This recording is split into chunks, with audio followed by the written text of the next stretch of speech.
14h-16h, Brigitte Lahaie, Sud Radio. Bonjour à tous, nous sommes ensemble durant ces 2 heures sur Sud Radio et je vous pose la question: comment découvrir quels sont nos vrais désirs ?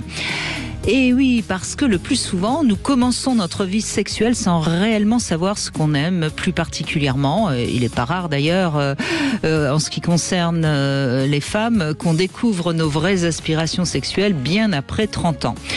C'est avec Daniel Flamenbaum que nous allons essayer de comprendre quel est le rôle de notre éducation, mais aussi de notre imaginaire. Parce que tout enfant fantasme sur la sexualité de ses parents. Alors évidemment, souvent on pense que nos parents ne font plus l'amour ou n'ont pas fait beaucoup l'amour. Ça risque de nous bloquer à notre tour quand on va devenir parents. Alors durant ces 2 heures, on va vous aider à découvrir comment, en tant qu'homme ou en tant que femme, eh bien, on se construit sexuellement, non pas par rapport à nos modèles, mais par rapport à nos vrais désirs. Comment on arrive à savoir quels sont nos vrais désirs ? C'est évidemment la première question que je vais poser à Daniel Flamenbaum dans un instant, mais je vous invite, vous, à venir réagir, à nous dire comment vous vous êtes construit dans votre sexualité, comment elle a évolué au fil des années. Et pour ça, bien sûr, vous nous appelez au 0826 300 300. Bonjour Daniel Flamenbaum. Bonjour Brigitte, bonjour. Merci d'être avec nous. Alors, on vous connaît notamment pour ce succès littéraire, Femme désirée. Femme désirante. Femme désirante, ce qui est un livre dans lequel vous expliquez bien comment c'est compliqué pour une femme de devenir la femme qu'elle est, et non pas la femme qu'elle croit devoir être. Absolument. C'est pas facile non plus pour les hommes, peut-être encore moins aujourd'hui qu'avant. Vous êtes gynécologue, acupuncteur et également psychanalyste. Non, je suis pas psychanalyste, pardon. Brigitte. Je suis énergéticienne. Mais j'ai besoin de la psychanalyse pour comprendre. D'accord. Comment on est. Bon, et on va beaucoup s'en servir d'ailleurs aujourd'hui de la psychanalyse, même si je sais qu'elle est souvent décriée, parce qu'au fond, nos vrais désirs, souvent ils sont un peu inconscients, il faut aller les chercher au fil des années, au fil de nos rencontres. Qu'est-ce que vous diriez, vous déjà, comment on fait pour connaître nos vrais désirs ? Peut-être d'une façon très générale, je peux dire qu'il faut les laisser émerger. Oui, mais... Si on pense qu'on sait et qu'on pense les connaître, et on risque pas de pouvoir les contacter. Ça veut dire que d'une façon un peu automatique, quand on démarre sa sexualité, on croit savoir, on est en quête de liberté, on pense que les choses vont se passer naturellement et donc on va avoir accès. Alors ça c'est dans le meilleur des cas, parce qu'il y a quand même beaucoup de gens qui ont très peur, qui sont bloqués, qui sont inhibés. C'est vrai, mais ce que je veux dire, c'est que d'une façon spontanée, on aurait plutôt tendance à penser que on va savoir vivre sa sexualité, puisqu'on y a droit et qu'on y est consentant. Je parle de ce cas de figure. Oui, vous avez raison. Pour beaucoup de gens, c'est naturel, la sexualité, donc tout le monde sait. Et on va savoir. Et puis alors, le temps passe, il y a des échecs, il y a des déconvenus, il y a des séparations. Donc, je veux dire, les ruptures successives ou pas nous forcent à prendre conscience qu'on n'était pas tout à fait au point et qu'il est important de se prendre en main pour justement s'ouvrir à notre désir propre et pouvoir devenir adulte, j'ai envie de dire. D'une façon adulte, ça veut dire mature en quelque sorte. Mature, oui, c'est ça que je veux dire. Une maturité où il va être question de prendre soin de soi, à la fois pour se connaître. Je pense que de remonter à son histoire et de savoir qu'on a été influencé par le milieu dans lequel on arrive sur Terre, le pays, la langue, la culture et la famille. Donc tout ça nous a été donné et c'est imprimé en nous sous forme de mémoire. On a une mémoire à la naissance parce qu'on arrive sur Terre avec une histoire maternelle, paternelle, je l'ai dit, culturelle. et donc qui nous influence.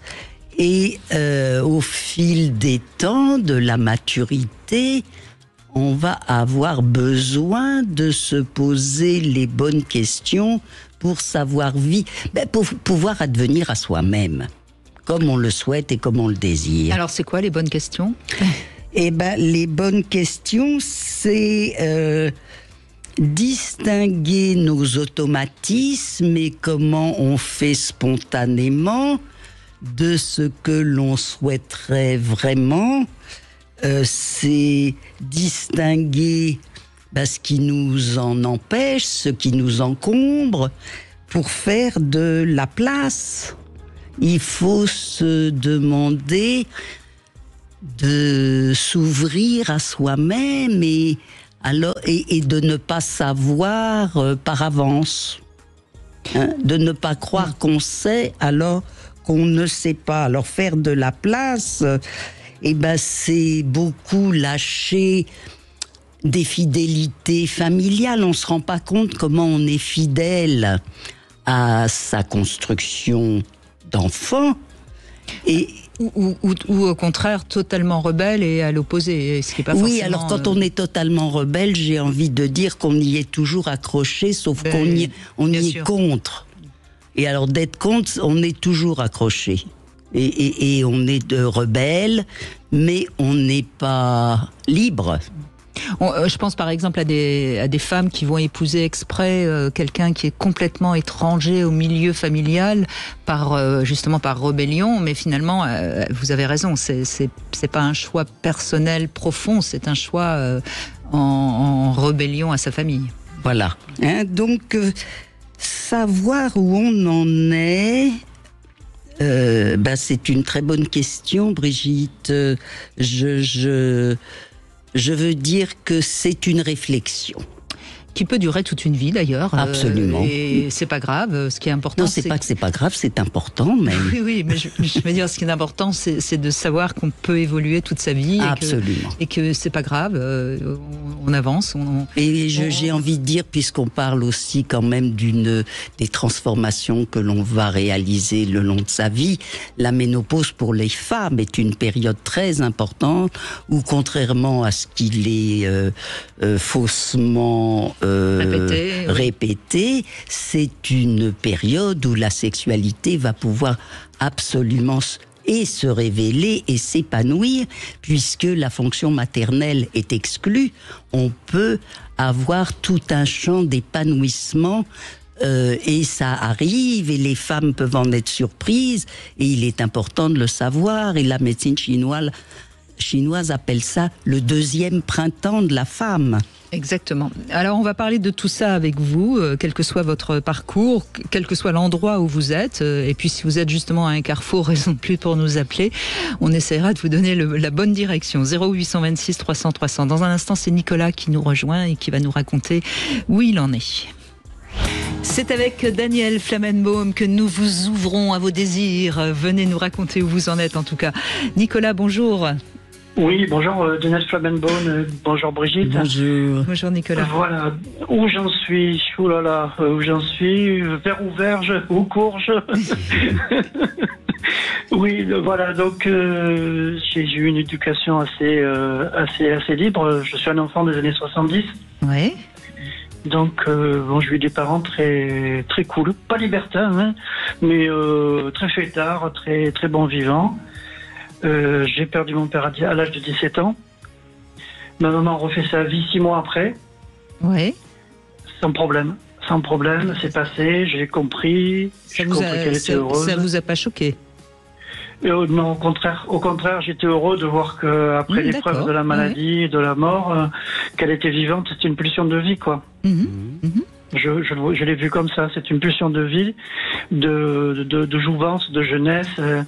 Voilà, et puis ça prouve surtout que, parce que vous aviez donc 17 ans, 18 ans, disons, ça prouve surtout que qu'elle vous avait élevé pour que vous puissiez voler de vos propres ailes. Elle vous avait pas gardé sous son giron, comme on dit. Alors justement, c'est exactement ça, parce qu'en fait, ça m'a plus ou moins rendu service, parce que je l'avais pas à charge, on va dire. Elle avait trouvé quelqu'un qui s'en occupait, et moi, ça me laissait la liberté quelque part aussi.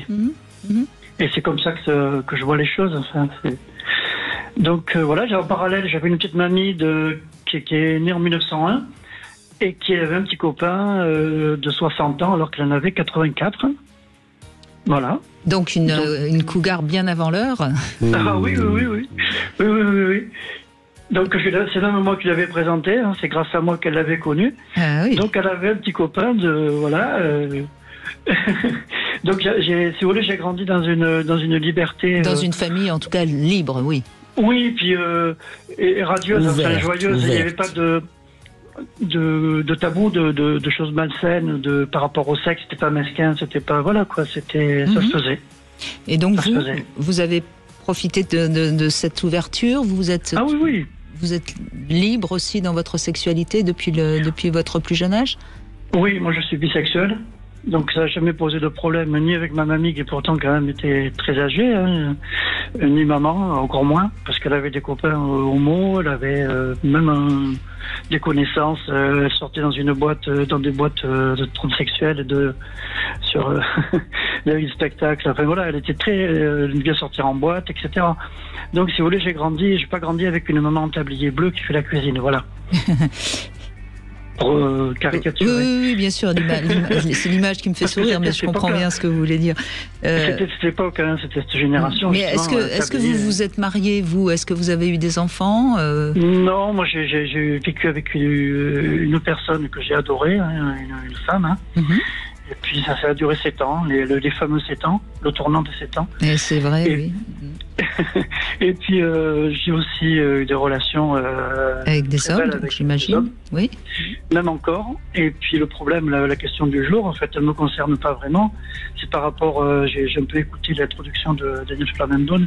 La personne donc que je convoite, que j'adore, hein, ne sait pas où il en est. Par rapport sûrement à son éducation, d'ailleurs il me l'a dit, je connais pas ça, je sais pas ce que c'est, mais il a envie. Je pense qu'il a envie. Donc lui, pour l'instant, si j'ai bien compris, c'est donc l'homme que vous aimez actuellement, mais qui assume pas très bien son homosexualité, c'est ça? Pas du tout, même. Je pense que c'est surtout par rapport à l'éducation et la famille qu'il a eue. Et vous êtes le premier homme vers qui il se sent très attiré? Oui et non, parce qu'il avance, il recule, il avance. Si on recule... voilà, c'est ça. Excusez-moi, c'est très facile. Voilà, donc oui, ça me fait souffrir quand même. C'est vrai que j'en rigole, mais c'est parce que je pense qu'il a pas eu la même éducation que moi, il a pas eu les mêmes parents. Des parents beaucoup plus plan-plan, voilà. Enfin, après, on choisit pas. Hein. Et Nicolas, vous nous demandez quoi? Ce que vous pouvez faire pour ouvrir sa capacité à s'engager? Complètement. Ah oui, ça, si vous avez une recette, je veux bien, je suis preneur. Hein. Vous savez, les recettes, c'est compliqué. Hein. Nous, on n'est pas pour les recettes ici. On est pour le donner du sens. Daniel n'a pas non plus un tablier bleu. Hein. Non, mais ce que je veux dire, c'est qu'il y a plusieurs choses. Hein. À la fois, je pense que dans l'homosexualité, qu'elle soit masculine ou féminine, on va rechercher obligatoirement, d'une façon ou d'une autre, ce que l'on n'a pas reçu dans une nécessité d'énergie physique, psychique et sexuelle. Alors bon, votre père vous l'a donné, mais enfin il est quand même parti bientôt. Oui. Et l'ami en question n'a pas l'air de pouvoir accepter ça. Oui, moi, je le sens même asexuel carrément, même avec des femmes en fait. Alors le deuxième point qui est important pour pouvoir essayer de vous répondre un peu quelque chose, c'est que vous êtes quand même attiré et amoureux d'un homme qui ne peut pas vous le rendre, qui ne peut pas être dans la réciprocité. Hein? Oui, mais qui envoie des signaux. Eh ben oui, mais alors s'il y a des signaux et qu'il ne se passe jamais rien, ça veut dire, ou bien vous pouvez ouvrir sur de la parole, parce que moi je vois pas comment vous allez vous en sortir autrement qu'en vous mettant à parler avec lui. Mais alors voilà, moi, le conseil que je vous donnerais, c'est de vous mettre à pouvoir lui parler, à vous lui dire que vous trouvez incohérent ses signaux et son inhibition et ses allers-retours, et que là vous avez besoin de statuer, parce que sinon vous n'allez pas pouvoir tourner en rond encore trop de temps, sinon c'est vous qui allez vous mettre à stagner. Mais ça c'est fait, hein, ça c'est voilà. Non mais Nicolas, pour l'instant, est-ce qu'il y a eu au moins des baisers, des caresses ou même... Non, mais dormir avec moi en sachant mes tendances, c'est se jeter dans la gueule du loup, quoi, quelque part. Enfin, on dort pas avec quelqu'un qui sait que, voilà, je sais pas si... Je voulais dire qu'il a accepté de dormir avec vous, mais, oui, plusieurs fois. Mais sans qu'il se passe rien. Ben oui, collé, oui. Enfin, s'il y a eu une fois, il s'est passé un petit quelque chose, mais bon, voilà. Il y a eu, mais bon, ça s'est vite arrêté.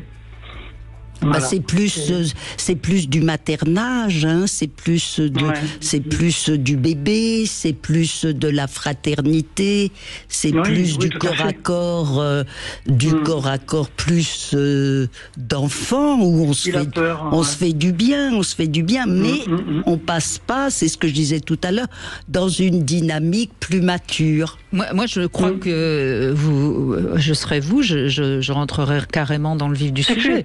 De quoi as-tu peur? C'est ça. Et qu'est-ce qui vous a répondu? Mais que non, c'est pas son truc. Il a reculé d'un coup et terminé, il a tout fermé. Je pense que je vous dis, c'est par rapport à l'éducation, pour en revenir au thème de votre émission.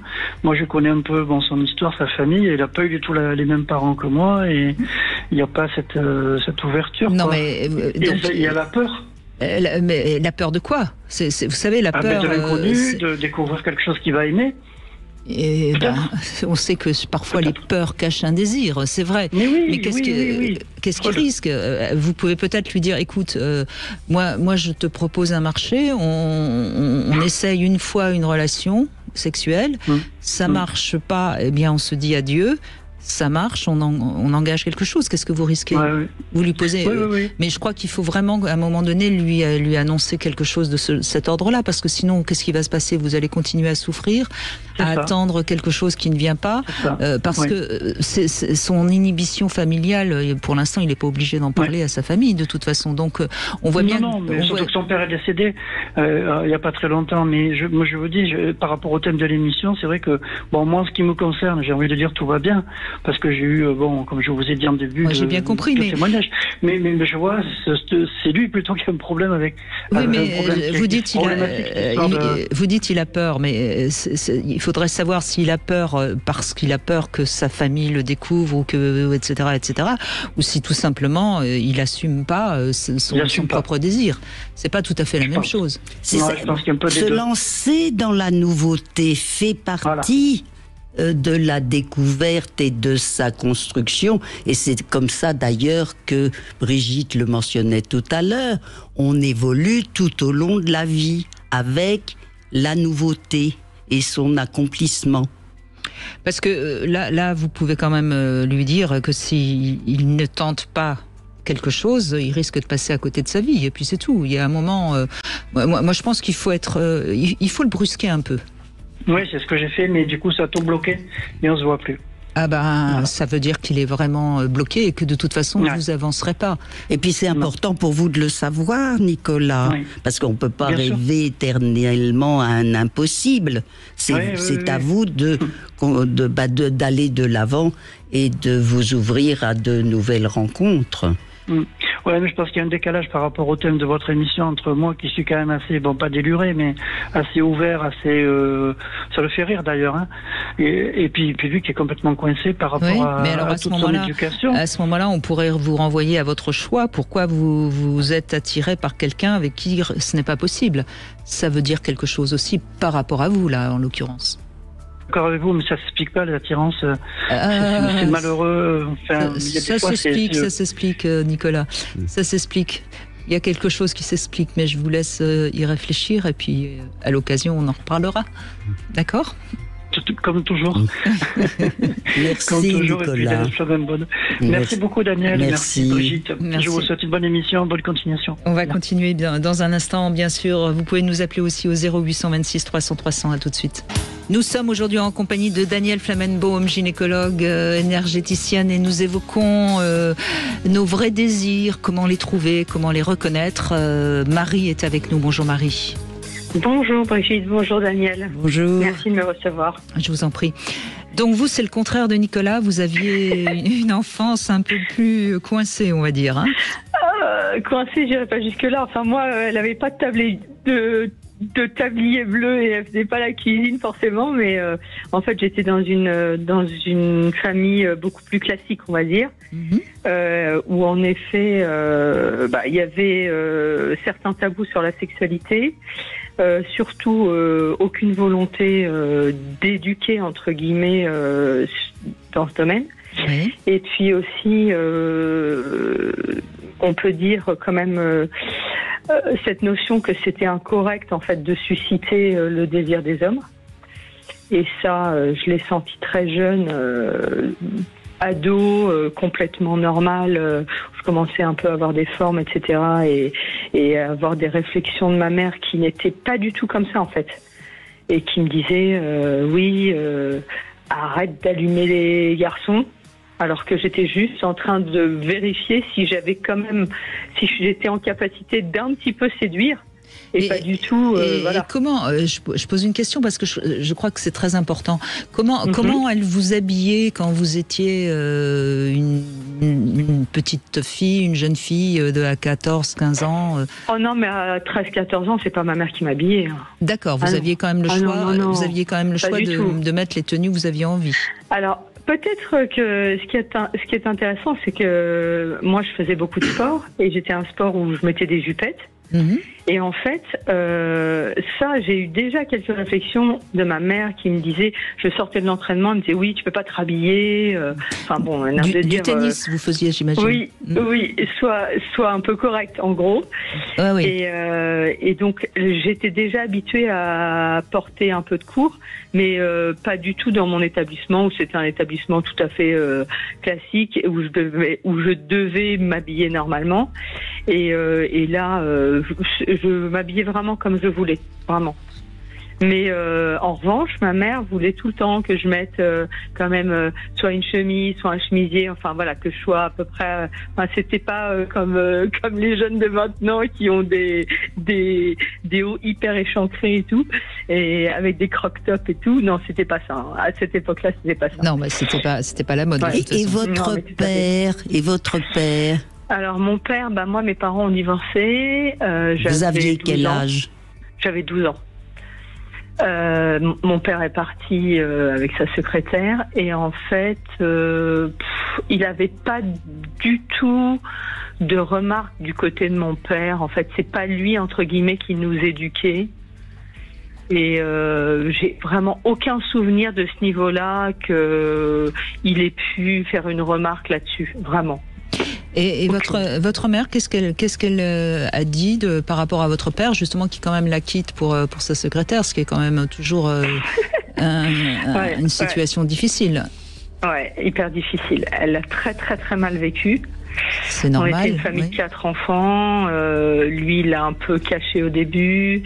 Il a jamais voulu vraiment l'avouer, même mis devant le fait accompli pratiquement. Et en fait, en gros, on comprenait bien que cette femme, je mets vraiment des guillemets, était une salope, et que c'était pas comme ça qu'il fallait agir. Oui. Parce que on imagine, vous voyez, pour une petite fille enfin, petite fille, c'est pas une petite fille, mais quand même 12-13 ans, entendre que d'un côté on a sa maman, une femme bien comme il faut, qui nous dit attention, et puis de l'autre côté le père il choisit une salope, ça provoque sans doute en vous une sorte de tiraillement, non? Ah oui, de toute manière, il y en a eu plein. Non, c'est typiquement la maman et la putain, là. Hein. Exactement. Oui. Vous voyez, Marie, comment ça peut, dans votre esprit, vous dire quelle femme je dois être? Oui, non mais complètement. Mais de toute manière, j'ai trouvé votre introduction hyper intéressante. Hein. C'est vrai qu'il faut se poser les bonnes questions et puis distinguer les automatismes de nos vrais souhaits, c'est pas évident. Hein. Et moi, je sais ce qui m'encombre aujourd'hui, mais j'y travaille un peu. Ouais. Qu'est-ce qui vous encombre alors? Dites-le. Oui. Typiquement, c'est vrai que je pense que j'aurais pu, mais il est jamais trop tard, hein, mieux connaître mon corps, mieux me découvrir, etc. Mais c'était entre guillemets pas des choses qui étaient comment on pourrait dire, éduquées, parce que ça s'éduque aussi. C'est pas des choses qui se faisaient entre guillemets, mais voilà, et sans qu'on ait mis de mots vraiment dessus, mais on le sentait, voilà. Mais en même temps, on n'était pas du tout une famille coincée, puisqu'on faisait beaucoup de sport. Et par le sport, il y a quand même une libération un peu de tout ça. C'est vrai. En tout cas, il y a une connaissance connaissance du corps. Ouais. Mais le sport, c'est parfois plus la douleur que le plaisir. Vous voyez, il faut se méfier. Enfin, moi, je pense qu'en effet, le sport est formidable pour une connaissance de son corps, sauf que parfois, par le sport, on est toujours dans un corps qui doit souffrir pour être meilleur. Ouais. Et c'est ça le danger du sport, alors que le corps, c'est quand même un objet de plaisir. Ouais, complètement. Voyez. Mais là où je suis complètement d'accord avec Madame Flomenbaum, c'est que lâcher des fidélités familiales, c'est pas évident. Parce que en fait, moi je m'aperçois que aujourd'hui, même si j'ai divorcé et que j'ai entre guillemets une deuxième liaison avec quelqu'un qui était pas spécialement celui qu'on aurait espéré chez moi.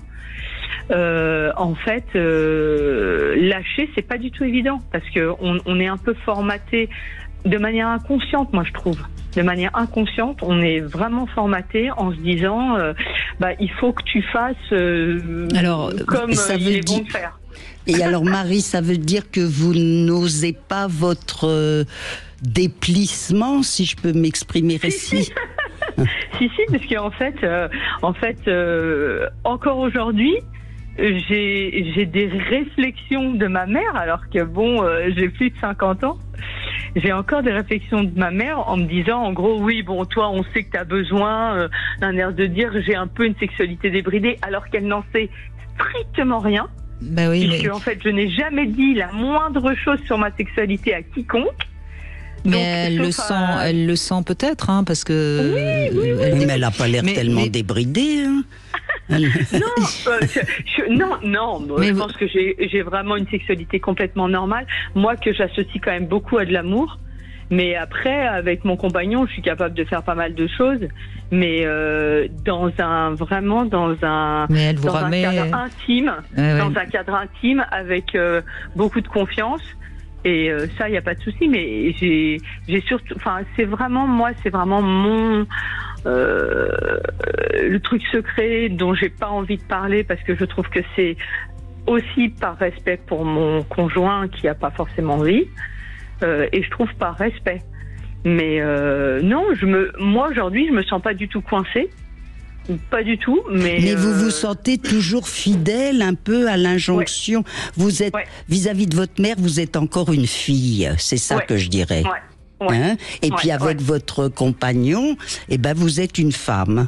Oui, c'est ça. Mais vous avez dit un mot qui m'a interpellée quand même, Marie, parce que vous avez parlé de votre liaison.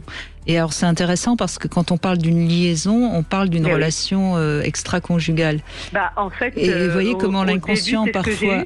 Au début, c'est ce que j'ai eu quand j'étais encore avec mon ex-mari. D'accord. Ouais. Et ça, je peux vous dire que ça, dans ma famille, waouh. C'est toujours pas passé. Ah, c'est chaud, c'est très très chaud. Et oui, parce que ça renvoie à la blessure de la famille quand votre père part. Très, très chaud. Et puis même encore aujourd'hui. Donc vous avez vous aussi été une salope en fait. Par lien de loyauté à votre père. Et ça vous fait rire. Excellent.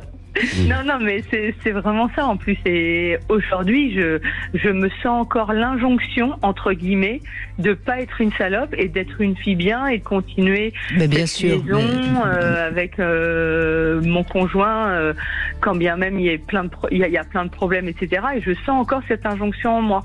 Ben vous savez, c'est déjà vraiment important, Marie, que vous le sentiez, parce que c'est votre seul moyen de pouvoir vous en extirper. Tant qu'on ne se sent pas accroché et attaché et emboîté là en l'occurrence dans les femmes de votre famille et là surtout votre mère, vous ne pouvez pas vous détacher de ce lien. Là, vous en êtes consciente, vous êtes sidérée d'être toujours une petite fille face à elle et vous n'osez pas devenir l'adulte que vous êtes. Peut-être presque en société aussi, je ne sais pas, c'est ce que vous avez l'air de dire. Donc cette libération que vous souhaitez, c'est du travail. C'est du travail d'oser devenir qui vous êtes, mais je trouve que vous avez quand même osé vivre la vie que vous souhaitiez. Dire que j'ai eu pas mal de remarques. Oui, mais c'est peut-être parce qu'elle sent que les remarques qu'elle vous fait... Non, mais pas spécialement d'elle, pas spécialement d'elle, mais aussi il y a énormément de gens autour de moi qui m'ont dit « mais t'es vraiment courageuse d'avoir osé faire ça, on pensait jamais que tu le ferais. » On pensait jamais que... Voilà. Eh ben, vous avez eu raison, puisque c'était votre désir. C'est ça. Donc voilà, vous l'avez soutenu, vous l'avez pas lâché, et vous avez encore du travail à faire, comme tout le monde. Exactement. Merci en tout cas. Merci joli témoignage, merci Marie. Merci beaucoup. Laurent est avec nous. 3 questions intimes auxquelles vous allez pouvoir répondre, et vous pourrez en poser une après à Daniel Flomenbaum. Bonjour Laurent. Bonjour Brigitte, bonjour Daniel. Bonjour. Alors, première question, à quelle heure du jour ou de la nuit vous préférez faire l'amour, Laurent ? Le soir. Le soir, mais le soir, c'est long le soir. Quelle heure plus particulièrement ? Ça veut dire à 21h10. 21h10, d'accord. Et jusqu'à quelle heure ? Jusqu'à quelle heure jusqu'à ce que madame a plus besoin. D'accord, très bien. Madame est bien servie, je vois. Deuxième question, est-ce que vous seriez tenté par le polyamour ? On va dire que moi on va dire non, allez. Non. Peut-être un peu quand même, vous avez mis du temps à répondre non. C'est-à-dire que pour vous, oui, mais pas pour elle, quoi. Je pense que on nous a déjà proposé des trucs et j'ai vu que madame était bloquée, quoi. Ah oui, mais là vous parlez peut-être du libertinage, c'est pas tout à fait la même chose. C'est pas Bon, et dernière question, quel est votre plus beau souvenir sexuel ? Comme ça, qu'est-ce que vous raconteriez ? Le plus beau souvenir, on va dire qu'on avait loué une chambre dédiée à l'amour, on va dire. Et on a bien profité, quoi. Voilà. D'accord, une chambre dédiée à l'amour. Moi, j'entends plutôt à la sexualité, mais enfin bon, les mots ont leur importance, Laurent. Oui, mais j'ai voulu parler correct, voilà. Vous avez parlé très correct, je vous rassure. Vous pouvez poser une question à Daniel Flomenbaum, elle vous écoute. Oui, justement, l'influence des parents sur la sexualité. Et je veux dire, vers quel âge on peut commencer à parler aux enfants ? Bon, bien sûr, je sais que quand ils posent la question, qu'ils sont prêts à attendre la réponse, mais voilà.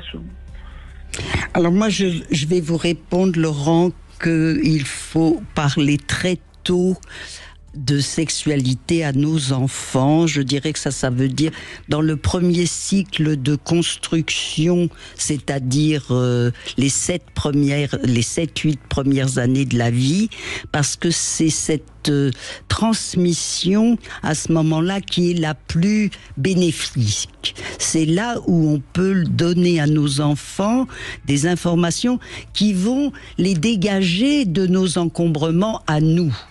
Parce qu'il faut savoir qu'ils sont construits Alors pas exactement comme nous, puisque on est construit de la rencontre d'une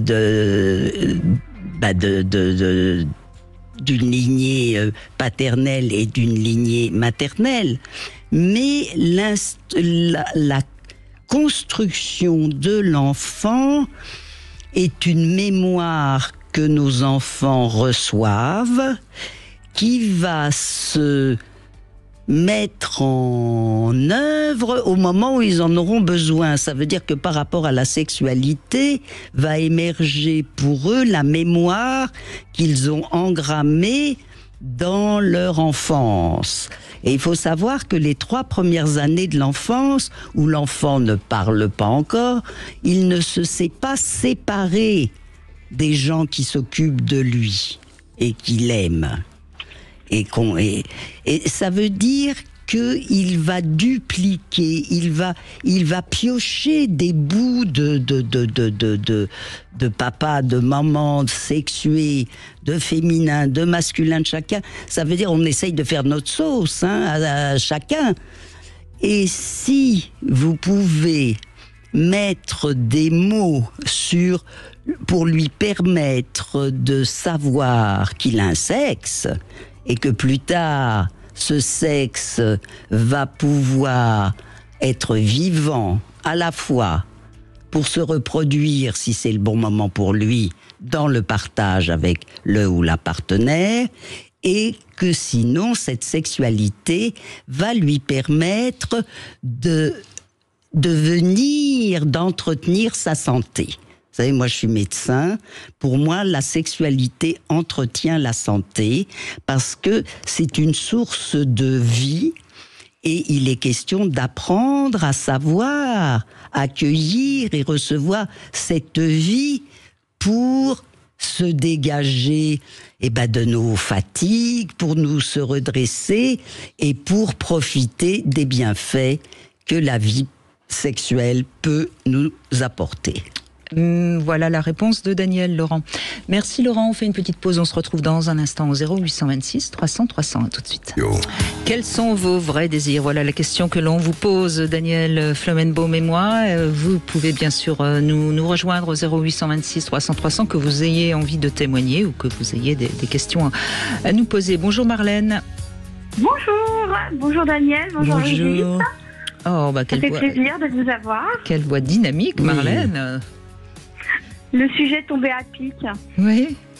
Alors, allez-y, on vous écoute. En fait, hier, mon mari a percé un petit peu l'abcès. Donc, il était pratiquement 2h du matin et il m'a dit arrête de faire semblant de dormir. Faut pas que ça dure comme ça, il faut qu'on parle. Et il dit c'est encore moi qui dois parler. En fait, j'attendais qu'il parle, mais c'est vrai que si on s'attend chacun de son côté de parler, c'est compliqué. Mais il m'a dit des choses qui sont un petit peu dures, mais je pense que ça pesait sur son cœur et qu'il en avait besoin. Donc qui réveillent, qui sont un peu dures à entretenir, mais je suppute qu'elles réveillent aussi. Oui, je pense que c'était la silence que j'ai fait qui a été un peu douloureux pour lui.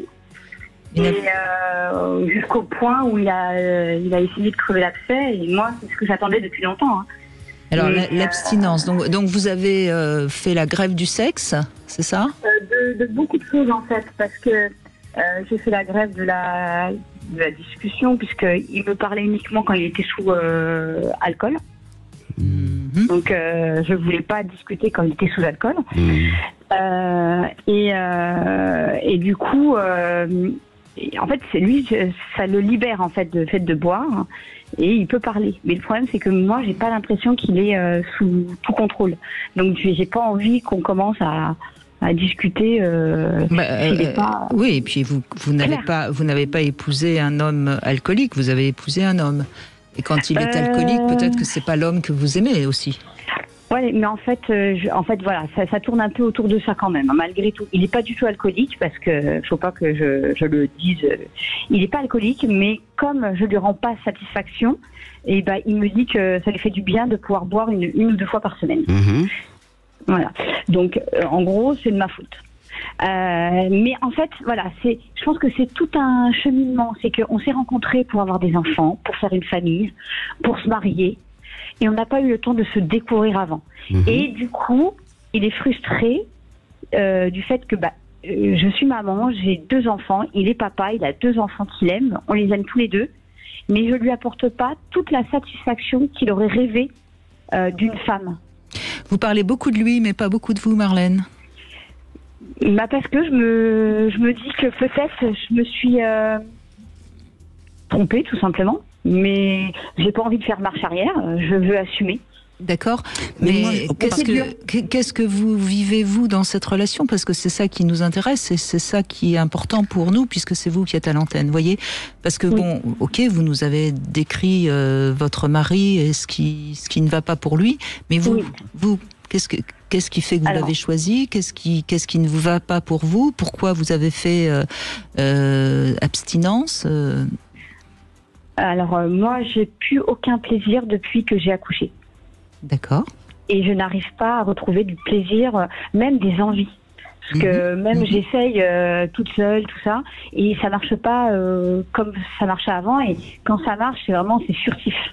Et du coup, ça me renvoie en fait un peu à l'image de ma maman quand j'étais enfant. Bon, bah là, et en fait, elle s'occupait de nous, et c'est tout. Et puis ça lui suffisait, elle était heureuse. Et j'ai l'impression de vivre ça. Bon, là vous nous dites quelque chose d'important de vous, oui, voyez. Marlène, c'est bien. Vous parlez vraiment de la répétition, comment vous êtes emboîtée, on pourrait dire, dans la succession des générations des femmes de votre famille, qui à partir du moment où elles devenaient mères, elles n'étaient que toutes mères, sans accéder à leur vie de femme. Alors pour les arrière-grand-mères que nous avions, c'était normal. Ça n'existait pas, la contraception, elles n'avaient pas le droit, c'était un péché de chair pour la religion chrétienne, et donc, si vous voulez, il y avait un interdit de jouir, et cet interdit se perpétue de génération en génération d'une façon complètement inconsciente, et vous en êtes héritière, j'ai envie de vous dire. Alors, vous dites très bien que depuis que vous êtes mère, le désir s'est volatilisé. Alors, il faudrait ajouter une chose sur un plan très très technique. Vous dites que vous n'avez plus de plaisir, hein. J'ai pas de désir, en fait. Non, mais ça, j'ai entendu qu'il n'y a pas de désir, et Daniel vient de le répéter. Ce qui est important, c'est de comprendre. Vous dites que vous n'avez plus de plaisir, mais est-ce qu'il y a douleur? Est-ce qu'il y a, quand vous vous masturbez, impossibilité d'arriver jusqu'à la jouissance alors qu'avant vous y arriviez? Voilà, c'est ça. Donc, et est-ce qu'il y a douleur? Alors, il y a douleur à la pénétration. En fait, quand il met les doigts, tout ça, j'ai mal. Alors qu'avant, j'avais pas mal. Il pouvait faire des tunis. Là, il n'y a plus rien, en fait. Je ne veux même plus qu'il me touche. Il y a même des zones où j'ai l'impression qu'il me fait mal, alors qu'il touche normalement. Mais vous, si vous vous touchez, vous vous faites mal ou pas? Alors, par exemple, les singes, les bouts de singe me fait très très mal. La glande mammaire aussi, elle est très très dure. Et ça me fait mal, comme j'étais en train d'allaiter. En fait, c'est des douleurs de sein qui sont bien fermes. Et le bout du téton est toujours érectile et très très grand et il fait mal. J'ai quand même, on va vous garder, on va vous retrouver après les infos parce qu'on va essayer de voir. Mais il me semble qu'il y a quand même beaucoup de dimensions psychologiques. Il n'y a pas de vraie douleur, par exemple, à cause d'une mauvaise épisiotomie ou des choses comme ça. Donc ça reste, on peut penser que c'est en effet la suite logique de votre famille qui est en train qui s'est installée en vous. La petite devinette du jour, c'est une femme qui dit à son amant qu'elle vient de rencontrer: tu dois être un sacré bon dentiste. Pourquoi lui dit-elle ça? Vous aurez la réponse de Daniel peut-être, mais en tout cas, moi je vous la donnerai après les infos. Et on retrouve bien sûr Marlène et vos appels au 0826 300 300. À tout de suite. Quels sont nos vrais désirs? Pourquoi on se construit si souvent comme notre mère, notre père, notre grand-mère, notre grand-père et que sais-je encore? C'est ce dont on parle aujourd'hui avec Danielle Flamenbaum, énergéticienne et auteure de ce très joli livre qui est sorti récemment aux éditions Payot, Accords et Cœur. N'hésitez pas, vous avez dans ce livre à peu près toutes les bonnes informations pour vivre l'amour et la sexualité que vous désirez. Alors d'abord, avant de reprendre Marlène, la réponse à ma devinette, pourquoi cette femme dit à cet homme avec qui elle vient de faire l'amour, tu dois être un sacré bon dentiste? Vous avez une idée, Daniel? Je donne ma langue gauche. Eh bien, parce qu'elle n'a rien ressenti. Et on sait que chez le dentiste, maintenant, avec toutes les petites piqûres, on ne sent plus rien. Voilà. Marlène, donc, votre témoignage, merci, parce que c'est un témoignage un petit peu important dans l'émission qu'on fait aujourd'hui, parce que ça montre bien à quel point le fait d'être devenue maman vous a complètement projeté, je dirais presque inconsciemment, parce que dans une sorte de non-sexualité, quoi, comme si vous avez eu vos 2 enfants, à quoi bon continuer à faire l'amour, quoi. Mais surtout que j'étais vraiment quelqu'un de... j'étais la seule de la famille à être autant, on va dire, sexuelle. Et j'aimais ça et je le montrais. Je veux dire, j'avais pas de limite, en fait. C'est ce qu'on appelle le retour du bâton, là. Ouais, c'est ça. Moi, je dis que l'importance de pouvoir renouer avec le père des enfants qui se plaint du fait que vous soyez devenu asexué, c'est de se donner des rendez-vous. Ça veut dire que on a un but précis, il faut se parler. Et on peut, alors si vous voulez, là-bas vous n'y êtes pas encore visiblement, mais le but de pouvoir se parler, vous reconnaissez que vous ne comprenez pas que votre désir se soit volatilisé, pouvoir se parler, se donner des rendez-vous et peut-être quand même sortir de la famille, ça aide à rebrancher le désir. Alors, il y a quand même plusieurs hypothèses qu'il faut soulever, Marlène. D'abord, la première, est-ce que cet homme, avant d'avoir des enfants, était sexuellement compatible avec vous? Oui, en fait, c'était pas que je l'ai choisi. C'est moi qui l'ai choisi. Oui, mais donc, je parle pas de votre choix. Je parle de votre plaisir. C'est un choix pragmatique, en fait. J'entends bien. Mais est-ce que c'est pas un amant? Eh ben voilà. Donc déjà, vous n'avez pas. Du tout, même. On est bien d'accord. Donc déjà, vous avez une réponse là quand même. Vous choisissez un homme parce que c'est un très bon père et je n'en doute point. Sauf que vous avez quand même choisi un homme qui n'est pas forcément celui qu'on désire parce qu'il nous donne tellement de plaisir et parce que il y a l'alchimie corporelle. Voilà, c'est ça. Il n'y avait pas ce coller-coller qui fait que... Donc, c'est un choix, on pourrait dire, qui correspond à la famille. Ah oui, complètement. Là, je suis à 100%. Bah oui, mais donc c'est pas votre choix. Pour revenir sur ce que dit Daniel, vous voyez, c'est pas votre choix, c'est le choix de votre famille. Qu'inconsciemment... Non, c'était mon choix pour faire ma famille. J'ai bien compris, Marlène. Mais ce que j'essaye de vous expliquer, c'est que inconsciemment, vous avez fait le choix de la famille, de votre famille. C'est-à-dire c'est vos ancêtres, votre mère qui ont fait ce choix-là inconsciemment. Vous avez suivi ce choix-là. Ce n'est pas votre choix personnel, parce que vous auriez pu trouver un homme qui soit un bon père et un bon amant. Ça existe. Vous voyez ce que je veux dire? C'est-à-dire que quelque part, vous vous êtes puni. Vous vous êtes autorisé une vie sexuelle très libre avant d'avoir les enfants, mais du moment où vous voulez des enfants, il faut répondre au choix familial. Ouais. Vous voyez ce que je veux dire? Donc j'avais vraiment le... Oui, c'est vrai. Bon, donc ça, c'est une première chose que vous devez comprendre. Deuxième chose, qui est peut-être plus délicate, et je ne veux pas mettre de trouble dans votre tête, c'est qu'est-ce qui a fait que vous avez eu une vie sexuelle assez riche et assez chouette, alors que vous venez d'une famille visiblement qui n'est pas dans cette lignée-là. Est-ce qu'il y a eu quelque chose qui a provoqué ça? Et c'est ça aussi qu'il faut aller questionner. J'ai découvert le plaisir quand j'avais 10 ans, en montant à une corde. D'accord. Et après, je n'arrêtais pas de monter à la corde. descendre. En fait, alors soit je montais à la corde, soit je montais au barreau des balançoires, mais j'avais besoin d'avoir ce petit plaisir qui animait mon clitoris, sans savoir que c'était un plaisir sexuel, puisque j'étais complètement bien sûr. naïve. Et vous n'en avez jamais parlé. Vous n'en avez jamais parlé à personne. J'ai dû en parler à peut-être à des copains, à des amis, oui, peut-être, mais pas à vos parents, pas à ma famille. évidemment. Non. Parce que ça aurait été, vous auriez eu honte ou vous seriez senti coupable. Non, parce que à l'époque déjà je comprenais pas. Et je ne comprenais pas ce que c'était, puis j'aurais pas pu mettre de mots. Et après, par contre, j'étais libre devant ma mère. Ma mère a fait un autre mariage, et elle a été un peu plus délurée après. Donc, vers mes 12 ans, j'ai connu ma mère complètement différente d'avec mon père. Oui. Donc, du coup, c'est peut-être ça qui m'a permis à m'extérioriser et à montrer ce que c'était vraiment la sexualité, tout simplement. À oser la découvrir. Voilà, c'est ça, tout à fait. Et en fait, je l'ai vu à travers ma mère et mon beau-père. Et parce que mon beau-père était très, justement, très libre. D'accord. Très taquin. Des fois, il se trompait de femme.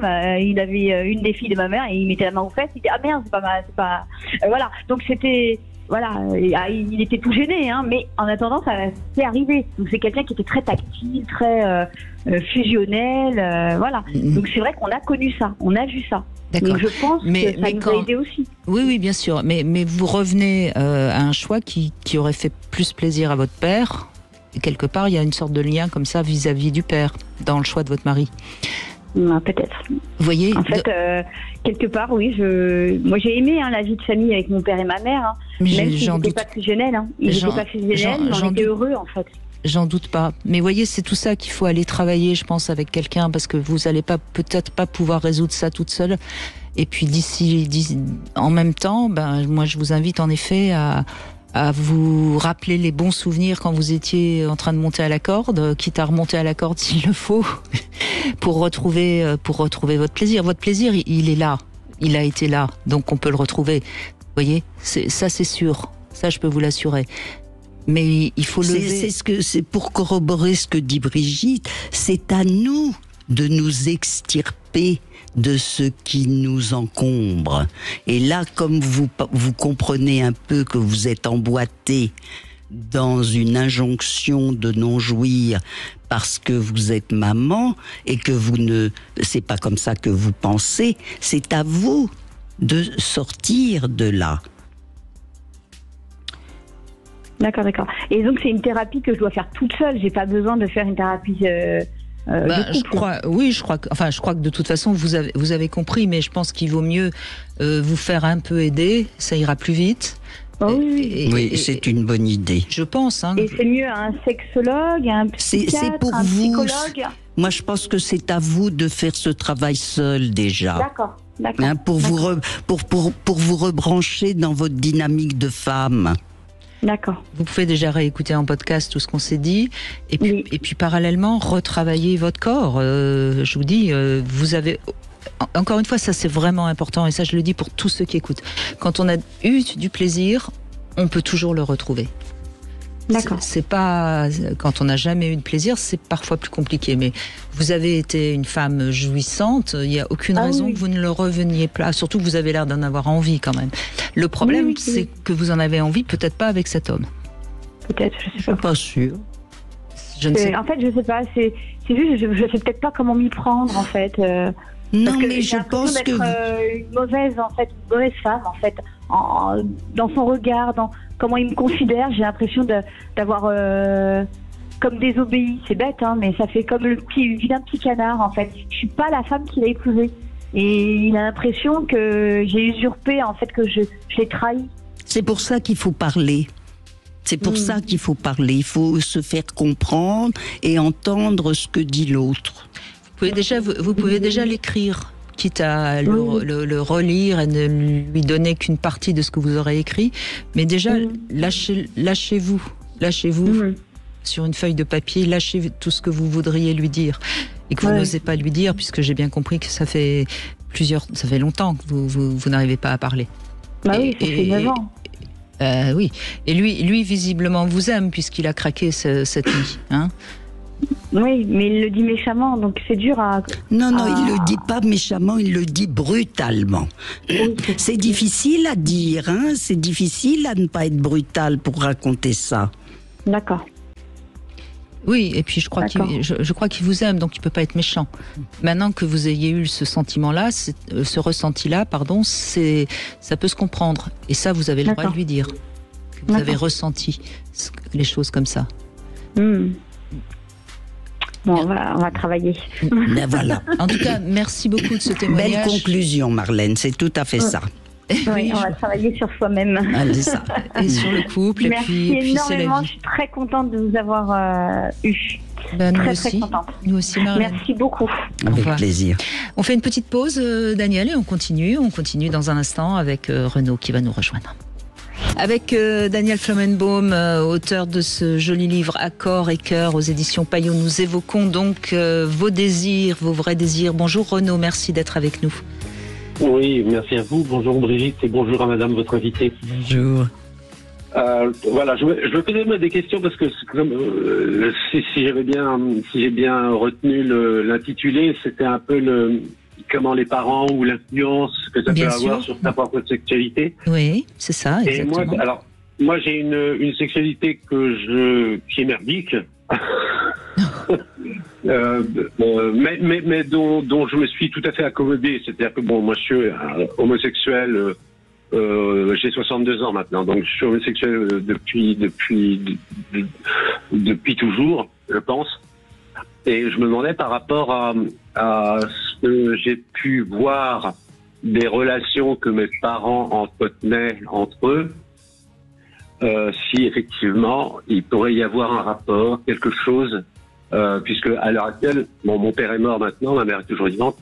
Je me pose toujours des questions. Est-ce qu'il y aurait une perturbation? Est-ce qu'il y aurait quelque chose? Pour moi, l'homosexualité, on est homosexuel, puisque votre invité est docteur, je crois. Oui, je suis gynécologue. Ah, très bien. Parce que j'avais entendu parler, madame, d'une théorie qui m'avait pas mal intéressé, parce qu'on parle toujours de nature, culture, etc. Et il y avait une théorie qui disait que c'était une histoire d'imprégnation hormonale par rapport au fœtus. Je sais pas si vous avez entendu parler de cette théorie. Et moi, ça m'avait bien plu, c'est-à-dire que ça réglait le problème, c'est-à-dire que c'est juste une simple question d'imprégnation, il faut qu'elle arrive au bon moment, si elle arrive un peu trop tôt, un peu trop tard, et bien dans ce cas-là, on n'est pas hétéro et on est homo. Ou bi, éventuellement, ça arrive à une autre période. Cela dit, Renaud, il n'y a pas de problème d'être bi, hétéro ou homo. Donc non. Moi, je me dis. Non, mais j'ai compris que vous l'assumiez très bien. C'est pas ce que je veux dire. Mais je crois que c'est important de rappeler qu'il n'y a pas de problème d'être homo, bi ou hétéro. Donc ne cherchons pas. Non, l'histoire c'est de pouvoir donner du sens à soi-même et sentir qu'on se réalise. Toutes les études entre guillemets scientifiques qui ont été faites sur le fait qu'on soit plutôt homo jusqu'à nouvel ordre ne tiennent pas la route. Donc je crois que ça c'est quand même important à dire. Après, moi je crois, et d'ailleurs Freud l'a dit et je suis assez d'accord avec lui, on est tous bisexuels psychiquement. Psychiquement, je dis bien. Hein. Ensuite, notre orientation va se tourner vers un homme ou vers une femme ou vers les deux, suivant la manière dont on va grandir, dont on va... Alors après, en effet, peut-être que dans votre famille, ça vous a plutôt orienté psychiquement vers une attirance pour les hommes, et voilà tout. Et c'est, je suppose, de ça dont vous avez eu envie de nous parler. Donc allez-y, racontez-nous. Oui, alors justement, parce que je vous ai déjà parlé du côté purement matérialiste, avec justement cette étude, qui vaut ce qu'elle vaut. Et puis, en même temps, dans ce cas-là, il n'y a pas besoin de discuter si c'était ça. Donc, si j'étais persuadé que c'était le cas, je me poserais plus de questions. Mais en même temps, moi, je sais que j'ai eu mes parents. Moi, je suis issu d'une famille, on va dire, catholique, pratiquante, père militaire, grand-père militaire, arrière-grand-père militaire. Une mère aussi avec pas mal de militaires, mais avec beaucoup plus de fantaisie. Mon père plus rigoriste, mais en même temps vachement plus décontracté sur le plan physique. D'accord, par rapport à son corps. Hein. par rapport à son corps. Et ma mère, qui est pourtant une jolie femme, est assez bourrée de complexes parce que grassouillette, et elle le vivait relativement mal. Mais par contre intelligente et cherchant toujours à avoir raison, mais souvent se démerdant pour effectivement remporter le morceau. Donc une mère assez costaud psychologiquement et un père qui faisait le taf au plan physique, du courage, mais qui en fin de compte dans le ménage était un peu. Enfin, ma mère lui rivait son clou assez régulièrement. Ouais, est-ce qu'on pourrait dire qu'elle portait un peu la culotte? J'allais dire ça. Alors, elle portait la culotte intellectuellement. Oui, j'entends bien. C'est bien comme ça que je l'entendais aussi. C'est ça, on est d'accord. Et donc c'était. Enfin, moi j'ai toujours. Et en plus, mon père, sa vraie famille, c'était l'armée. Donc, il s'est pas beaucoup intéressé à nous. J'avais qu'un frère. Et ma mère, à côté de ça, elle nous a archi couvé au point que c'en était étouffant. Et d'ailleurs, moi j'ai beaucoup rué dans les brancards parce que c'était impossible quand j'avais 15 ans. Et puis en plus très janséniste, du fait que je pense qu'elle n'avait pas son compte avec mon père. Je pense que tout aussi coincée qu'elle paraissait être, frigide et même rejetant les hommes, je pense qu'elle devait avoir mal vécu quelque chose avec mon père, le vivre mal, et du coup se retranchait dans une espèce de dédain de la sexualité. Alors par contre, très appréciant, puisqu'elle était très verbale, très drôle, spirituelle aussi, aimant les histoires drôles, même ça là c'est grossière sur la sexualité, mais alors dès qu'il s'agissait de parler de la sienne, un tant soit peu, là à ce moment-là c'était couvre-feu, quoi. Il fallait qu'on ferme sa gueule. Renaud, moi je trouve que vous racontez bien, vous synthétisez bien votre histoire de petit garçon, et comment la famille de votre père, c'était l'armée et pas la transmission à ses fils. Comment votre mère était janséniste et frustrée. Ça veut dire que si je veux reprendre l'imprégnation hormonale, je suis comme Brigitte. Pour moi, il n'y a pas de cause hormonale, il n'y a que des conséquences hormonales, puisque les hormones sont sécrétées par une glande qui s'appelle l'hypophyse en fonction d'informations qu'elles reçoivent. Et donc, il y a des conséquences hormonales, mais effectivement, le diagnostic d'homosexualité ne peut pas découler d'une imprégnation hormonale insuffisante, alors on sait pas quoi, alors d'hormones mâles. Moi, ce que j'ai envie de vous dire, et j'en l'ai évoqué tout à l'heure, pour moi, l'homosexualité, alors là, a toujours un caractère, a toujours une origine où il faut effectivement composer avec qui on est, ses manques et ses trop-pleins. Il y a eu un manque de père, hein. Sa virilité était pour l'armée et n'a pas été propulsante pour ses fils, et votre mère vous a étouffé et gardé à elle quelque part, hein. Donc ça veut dire que ça n'aide pas tellement le petit garçon à rencontrer une femme, à s'ouvrir au plaisir de rencontrer une femme si elles sont tellement fatigantes et étouffantes. Et votre propulsion masculine a fait quand même défaut, même s'il y avait l'honneur et toute la symbolique de militaire, je dirais quelque chose comme ça. Ah oui, mais je pense que vous me dites que je synthétise, mais alors vous encore mieux. C'est pour ça qu'elle est là, Renaud. ça vous convient Oui, absolument. Ceci dit, moi je reste toujours sur mes interrogations malgré tout. Mais bon, mais continuez à chercher, et c'est ça qui est chouette, c'est que nos interrogations, elles nous font avancer, elles nous font élaborer des choses, elles nous font devenir matures de plus en plus, donc c'est bien. Il serait temps, 62 ans que je dis. Ça va. Il vous reste une trentaine d'années. Si, c'est bon de continuer à être curieux. Merci Renaud, en tout cas, de cet échange. Merci beaucoup. Allez, on fait une petite pause, on va se retrouver avec le Love Conseil. Je vais vous proposer de danser. Le Love Conseil. Alors, on va parler de la danse. Daniel Flammenbaum, c'est un peu un hommage à Lucie Vincent, qui a écrit un très très joli livre sur la danse, parce que beaucoup d'études démontrent que danser est très très bon pour la sexualité, parce que la danse, c'est un bon moyen de prendre conscience de son corps dans des mouvements qui sont évidemment plus sensuels que le sport. Alors, je parle de la danse, de toutes les danses, hein, et c'est vrai que quand on danse, le bassin est très sollicité, et quelle que soit la danse, et on sait que le bassin, c'est un peu c'est le centre de l'énergie sexuelle. Absolument. Vous êtes énergéticienne, je ne vous apprendrai rien. Et un bassin qui bouge bien, eh bien, c'est un corps qui peut bien faire l'amour, que ce soit pour les hommes ou pour les femmes. Donc, améliorer la mobilité du bassin, c'est exactement ce qu'il faut faire pour avoir plus de sensualité. D'ailleurs, la danse du ventre, c'est la danse de la sensualité par excellence. Je ne vous apprendrai rien non plus. Donc pour les femmes, ça va améliorer la capacité à s'abandonner, et pour les hommes, ça va faciliter la relation au contrôle, et notamment au contrôle de l'éjaculation. Donc n'hésitez pas à danser même seul chez vous, sur des musiques qui vous plaisent, qui vous emportent. Fermez les yeux. Si vous êtes seul, vous n'avez aucune raison d'avoir peur du ridicule, et apprenez à faire bouger votre bassin. Sentez monter cette chaleur qui est en vous.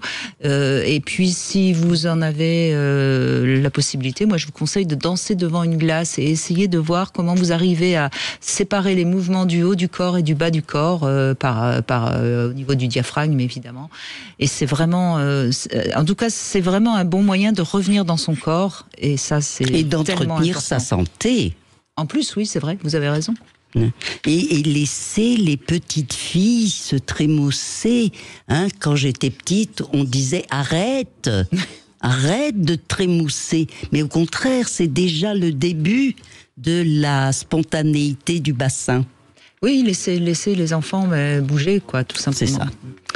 On retrouve Sylvia maintenant qui nous rejoint. Bonjour Sylvia, merci de participer à cette émission. Bonjour. Bonjour Daniel, bonjour Brigitte, merci de m'accueillir.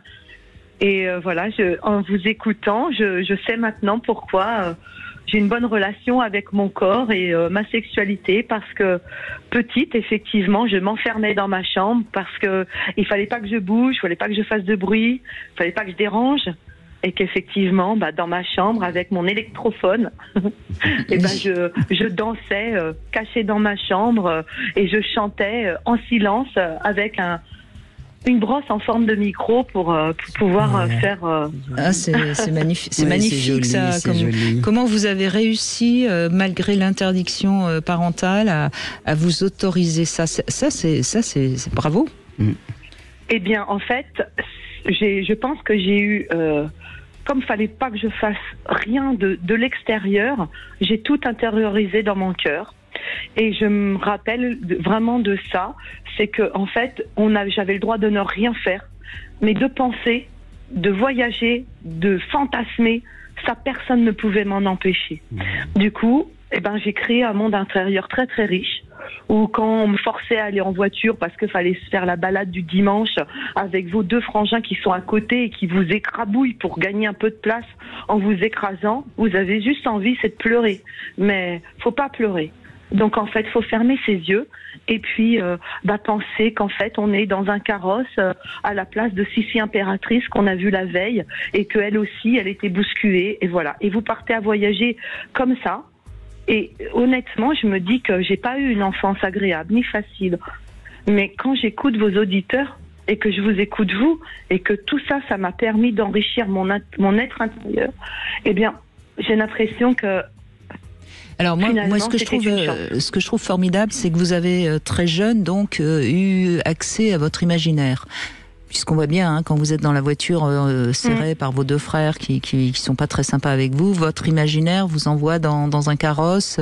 Et donc, la question que je me pose, c'est qu'est-ce qui a permis à cet imaginaire très vite de se libérer? Est-ce que vous regardiez beaucoup de films en famille? Est-ce que Moi, ce que je faisais, c'était fouiller dans les affaires de mes frères. C'est peut-être pour ça qu'ils n'étaient pas sympas avec moi. Mais voilà, et je regardais ce qu'ils lisaient. Et ce qu'ils lisaient, ça parlait souvent de sexualité parce que c'était des magazines que je trouvais en douce, New Look, lui, des lectures érotiques que eux avaient et que finalement je me disais, peut-être que ça m'arrivera un jour. Ou alors, je me disais, eux, je les déteste, mes frangins. Mais en même temps, ils ont des petites amies. Donc peut-être que moi aussi, si je suis détestable comme on a l'impression de me le laisser faire, dire et entendre, peut-être que je trouverai aussi un garçon qui m'aimera bien. Comme eux, ils avaient leurs copines qui appréciaient des gars qui étaient pas sympas. Et du coup, en fait, je pense que c'est vraiment ça. Les films et la musique, je sais pas si je peux dire, j'ai pas honte, mais je me dis que ce qui m'a construit dans mon imaginaire, ce sont des films de Angélique. Oui. Marquise des Anges. Voilà. Je vous rassure, beaucoup de femmes pourraient dire la même chose. Et moi, ça peut encore m'arriver d'en regarder malgré. C'est ça. Alors et que vous je voyez, connais par cette cœur. femme-là, elle n'avait pas le droit de parler, mais elle en voulait, elle avait de la volonté, elle était amoureuse, mais jamais du plus beau, mais du plus profond. Elle avait des aventures, on voulait l'enlever, tout ça. Et en fait, c'est avec ma cousine, on regardait ça en boucle tout l'été, qu'on avait, je sais pas, ça a été votre modèle, mais c'est très, vous voyez, Sylvia, je crois que c'est un peu ce que je cherchais quand je vous posais la question. Je crois que ce qui est important, c'est que si on est dans une famille qui ne convient pas à notre nature, on arrive à trouver un modèle qui va nous permettre de nous construire et qui va correspondre à notre désir profond, à notre moi, profond, comme vous l'avez si joliment dit. Et vous, c'est Angélique, ça peut être Scarlett O'Hara, ça peut être aujourd'hui, ça peut être une star, enfin, qu'importe. Mais ce qui est important, c'est de bien comprendre ça. On a tous eu. Vous êtes d'accord, Daniel, Oui, et puis c'est même quelque chose qui est recommandé. Bien sûr. De pouvoir s'identifier et d'aimer une actrice de cinéma, un prof.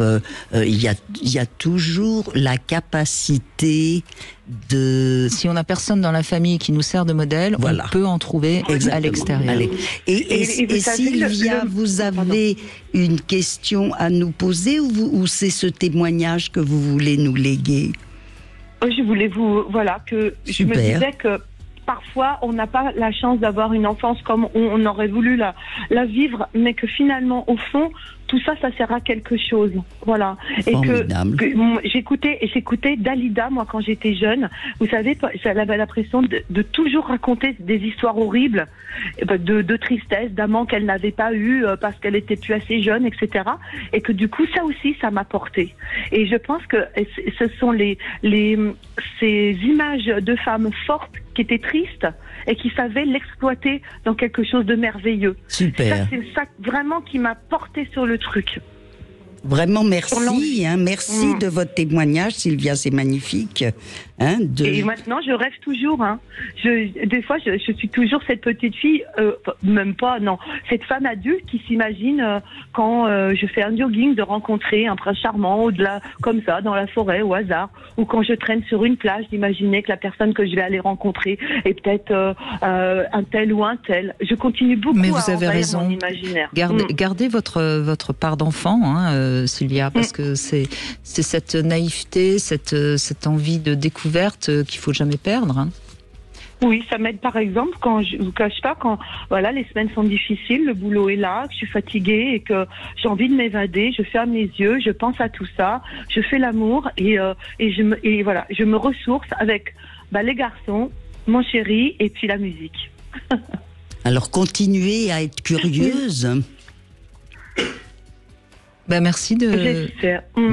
Merci beaucoup, Sylvia. Oui, je crois que c'est vraiment important de toujours avoir en soi des de savoir d'abord déjà, et vous visiblement vous le savez bien Sylvia, de savoir ce qui nous ressource. Parce que vous, c'est la musique, et puis pourquoi pas la danse, j'ai bien compris.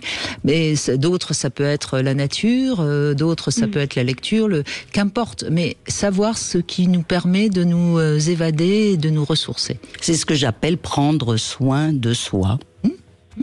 Entretenir sa santé à tous les niveaux. Et on a le droit de réveiller, éveiller, parce que ça ne coûte rien et ça fait du bien. Et on est libre comme ça. Mais voilà, on est toujours dans sa tête, on est toujours sa liberté. On est toujours libre dans sa tête.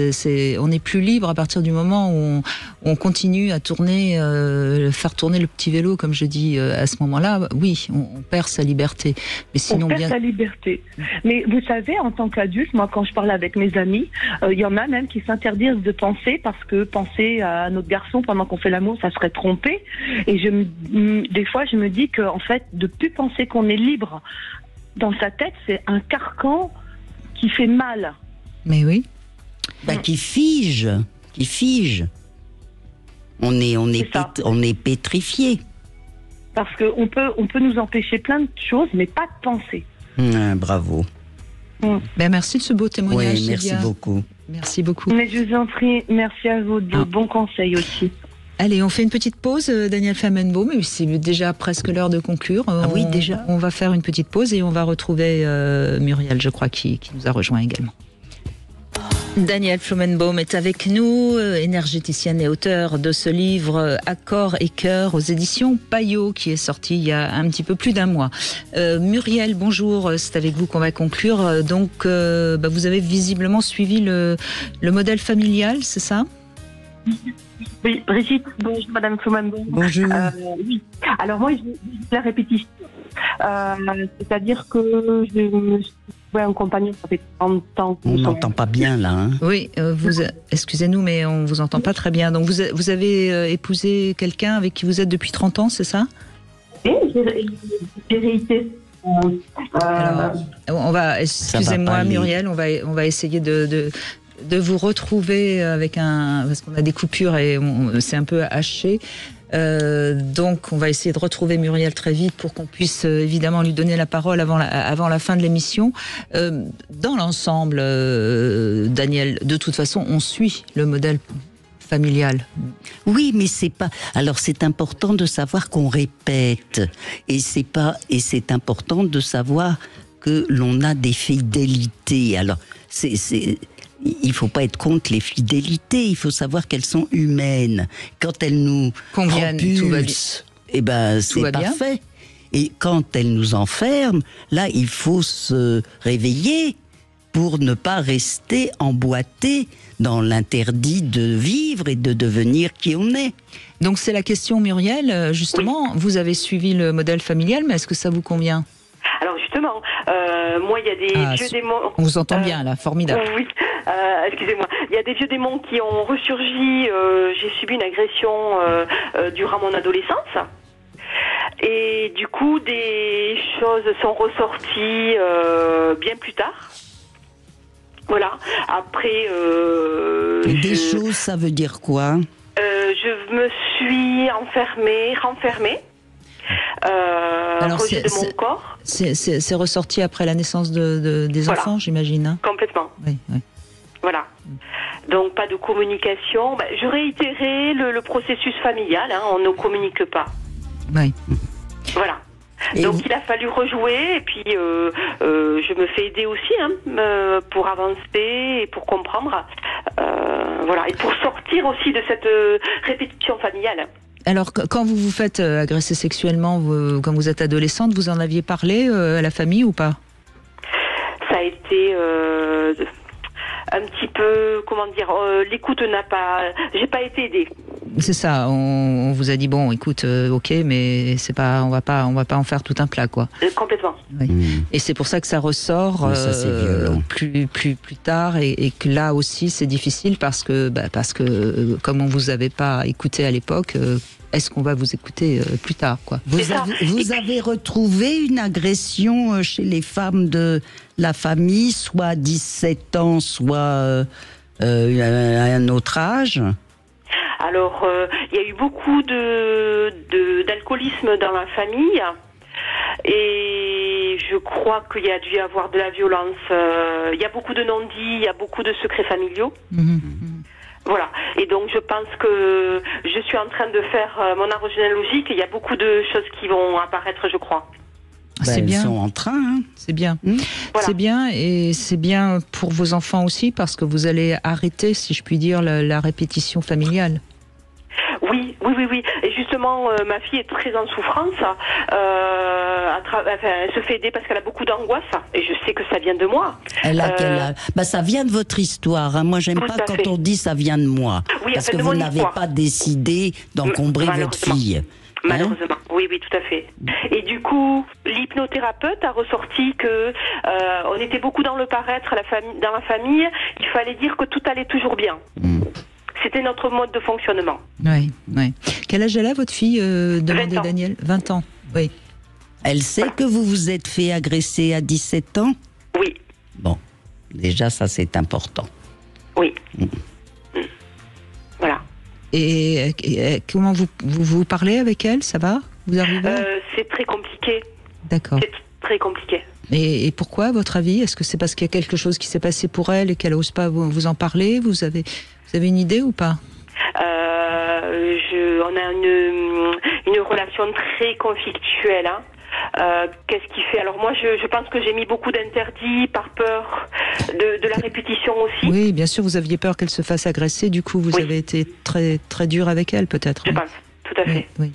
Ben, vous pouvez lui expliquer ça. Vous pouvez vous excuser, hein, ça aide. Hein. Vous pouviez dire que vous ne saviez pas que c'était votre peur qui vous a guidé à l'empêcher de vivre. Tout à fait. Mais consciemment, je lui ai dit, oui. Bon, alors c'est... Je lui ai dit, suite à justement cet entretien avec l'hypnothérapeute, il est ressorti beaucoup de choses, et puis je dis, je suis très réceptive à tout ce que tu me dis. C'est pour qu'on avance ensemble et faire sortir ces vieux démons là, voilà, qui ont été tus jusqu'alors. Oui, mais alors, oui, c'est pour avancer ensemble, mais c'est plutôt pour la propulser elle. Vous faites votre travail d'avancer, de votre avancement, et elle, il faut qu'elle puisse aller de l'avant dans sa vie à elle. C'est ça. Oui. Et ça, la relation avec son père, comment ça se passe ? Elle va plus vers son père. J'ai pas entendu. Elle ne va plus vers son père. Non, elle va davantage vers son père. Ah, pardon. Alors, d'accord, ok. Oui. D'accord. Oui. Elle va davantage. Pas pour dire les mêmes choses. Hein. Ça, voilà. C'est très bon signe. Hein. Bah oui, ça, c'est plutôt très bon signe, oui. Exactement. Et vous êtes toujours ensemble avec le père. Oui, tout à fait. Voilà, alors il y a des failles des deux côtés, enfin des failles. J'ai répété, je me suis trouvé un compagnon, un mari, qui a eu un père absent, alcoolique. Mon père avait un père alcoolique violent, vous voyez, avec le recul, j'ai répété. Voilà. Oui, mais vous savez, vous avez donc la conscience de la répétition, et ça, c'est le seul moyen de casser cette chaîne. Oui, de casser la chaîne et de comprendre qu'on arrive sur Terre avec une histoire. On est dans une dynamique de succession des générations, et ce que vous êtes en train de faire avec votre fille, c'est pour qu'elle ne vous répète pas. Exactement.